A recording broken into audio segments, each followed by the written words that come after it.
পাকা মিষ্টি কুমড়ো দিয়ে যেদিন এই রেসিপিটি তৈরি করি সেদিন তো প্লেটে ভাত ভরে নিয়ে খেতে বসি। এটা খেতে যেমনি সুস্বাদু তেমনি পুষ্টিগুণে ভরপুর।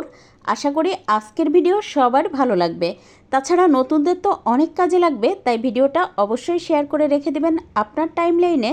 এতে করে যখনই দরকার হবে তখন একবার দেখে নিতে পারবেন আর ভিডিওটা হারিয়ে যাওয়ার ভয় থাকবে না। আজকের রেসিপির জন্য এখানে আমি প্রায় 1 কেজি পরিমাণ পাকা মিষ্টি কুমড়ো নিয়েছি। কারণ যখনই আমি এই রান্নাটা করি তখন তো একটু বেশি করে করি, খেতে অনেক বেশি ভালো লাগে আর আমার বাড়ির সবাই অনেক বেশি পছন্দ করেও খায়। এবার এটা পাতলা পাতলা করে কেটে নিব, এতে করে সহজে সিদ্ধ হয়ে যাবে।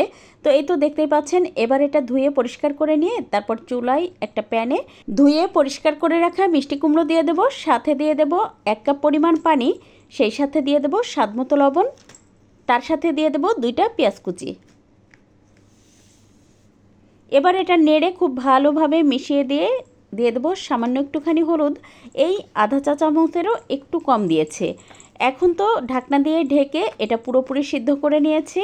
আপনি চাইলে প্রেসার কুকারে 2টা সিটি দিয়ে নিতে পারেন, এতে করে অল্প সময়ে সহজে সিদ্ধ হয়ে যাবে।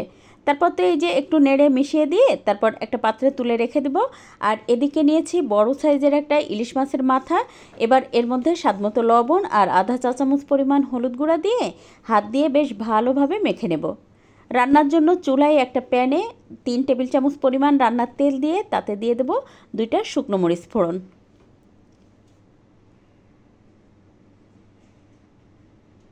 এবার এর মধ্যে দিয়ে দেব আধা চা চামচ পরিমাণ কালো জিরা ফোড়ন, সাথে দিয়ে দেব 2টা পেঁয়াজ কুচি। এবার এটা বেশ ভালোভাবে নেড়ে মিশিয়ে দেব। এই পর্যায়ে দিয়ে দেব 4-5টা রসুনের কলি পাতলা করে কেটে। এখন তো এটা 2 মিনিট মতো ভেজে নেব, খুব বেশি লাল করে ভাজবো না, হালকা সোনালি করে ভেজে নেব। আর এই পর্যায়ে দিয়ে দেব আগে থেকে লবণ হলুদ দিয়ে মেখে রেখেছিলাম ইলিশ মাছের মাথা, সেটা দিয়ে বেশ ভালোভাবে 5-6 মিনিট সময় নিয়ে ভেজে নেব।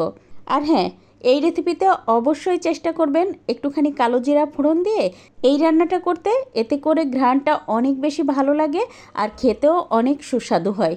তারপর তো এই যে দেখতেই পাচ্ছেন বেশ খানিকটা সময় ভেজে নেওয়ার পরে সব কিছু লাল লাল করে ভাজা হয়ে গেছে। এই পর্যায়ে দিয়ে দিলাম ওই যে সিদ্ধ করে রাখা কুমড়ো। তারপর বেশ ভালোভাবে নেড়ে মিশিয়ে দিয়ে দেব 2টা কাঁচামরিচ।